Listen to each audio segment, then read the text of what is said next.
What's up, Tita Gang? It's your girl Tita Graham, back with another video. As you guys can see by the title, I'm gonna get into a little letter I wrote to my younger self. Before we get to it, make sure you guys like, comment, share, subscribe, and without further ado, let's get straight into it. So I ain't gonna get emotional, but this is coming from the heart. I got it all written out. I'm gonna go ahead and read it. Also, I was suggested that I should do a letter to my older self as well, and if you think I should, leave it in the comments and I'll make sure I get that started. Okay. Dear younger self, I haven't spoken to you in such a long time. It's your older self here writing you this letter. I hope you are well. I can see the struggles that you are facing. I can see it in your eyes that you feel like you don't belong. I feel it in your soul that you are struggling and you need some guidance. In all the millions of ways you can be told you're not enough, don't believe even one of them. The words you speak to yourself become what you believe. Choose your words carefully. I am now 25 years old and have a successful brand that offers luxury bath and body products called Creole Things. Whatever you do, don't give up. You are meant for greatness, and nobody can take that away from you. Always be confident in your creativity and don't compare it with anyone else's. Don't care about what others think. Focus on your skills and growth. Pursue freedom and entrepreneurship. Invest more than you save. Don't try to fit in. You are born to stand out.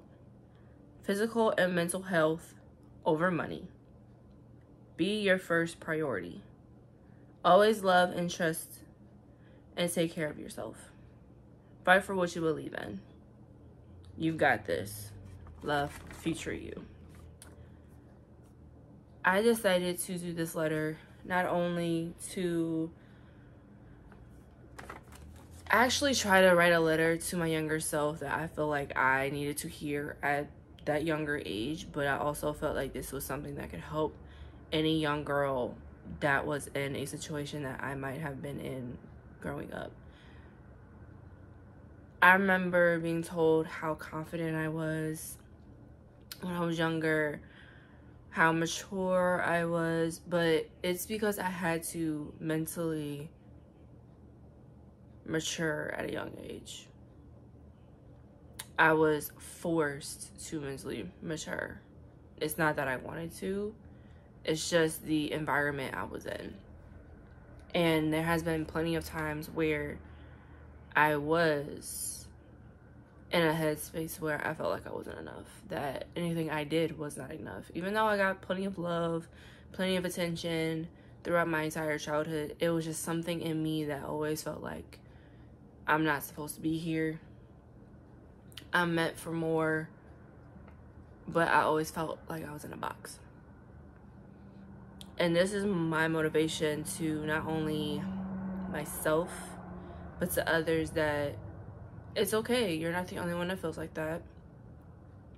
It is okay to reach out to anyone that you feel that can help you.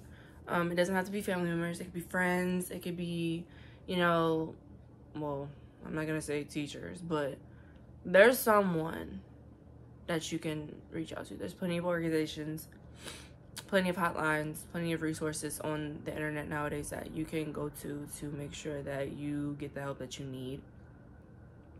I will not sit here and say I've never had suicidal thoughts, that I never went through depression, had anxiety, but I will definitely give a lot of praise to Trey Melvin for giving me courage and giving me a lot of the motivation that I have today, especially growing up. Between his skits, between conversations we used to have, and still to this day, that man, I tell him all the time, that man is literally not just an icon or a friend, but I really feel like that man was put in my life for a reason.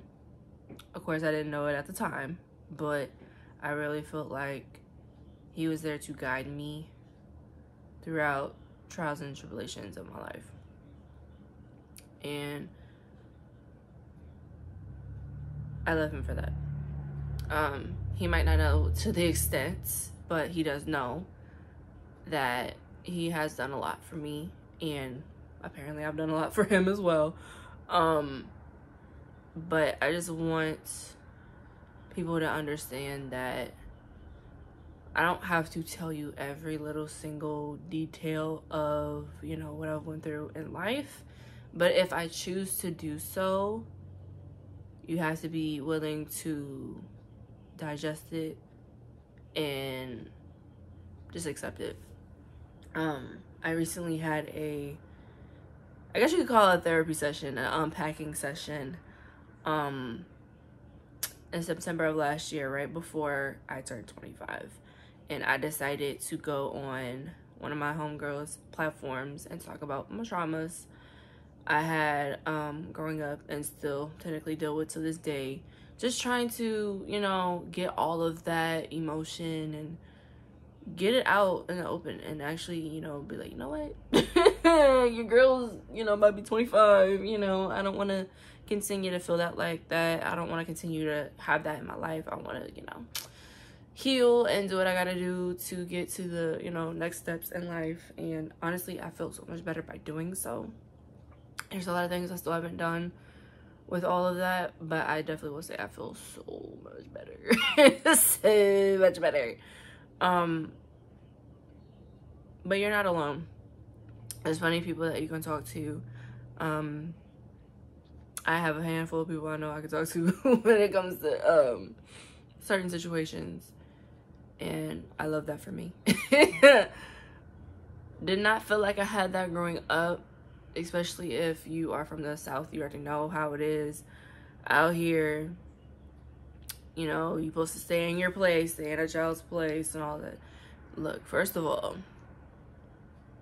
my children will not have that. My children will be able to come to me for anything, regardless, because like I said, I've been in that headspace. I've been in plenty of situations and headspaces that no one would probably ever know unless I, you know, actually decided to come out and say that. So, because I'm gonna keep it real. I'm a Libra. I hold shit in until I feel like, you know, I'm at a breaking point, and then all that shit just pours out into one little rant session. But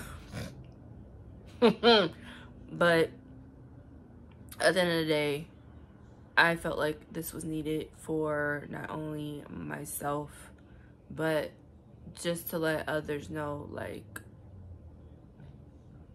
everyone's story isn't the same, but we all at some point go through almost the same situations and feel the same ways. But as long as you continue to keep your head high, believe in whatever you believe in, whether it's God or whoever, just have that mindset that you are striving to be better, and you're not going to let your traumas in your childhood control you, and that you are going to make your life how you want it to by any means necessary. So that's what I had to do in order to really realize, like, look, you know, things happen in the past, but I can't continue to let those things, you know, follow me as an adult, especially when it's gonna come down to me starting a family and running a successful business and have everything I ever wanted. I can't have all that baggage. I can't. But let me know if this was helpful to you. If you feel like there's someone that could benefit from this video, go ahead and send it to them. Also, like I said, let me know if you guys think I should do a letter to my older self, because that was suggested to me. I feel like that'd be kind of cool to do, honestly. To try to see, you know, years later, like, hey, what you said earlier was correct. But I hope you guys enjoyed this video, and I will see you guys next time.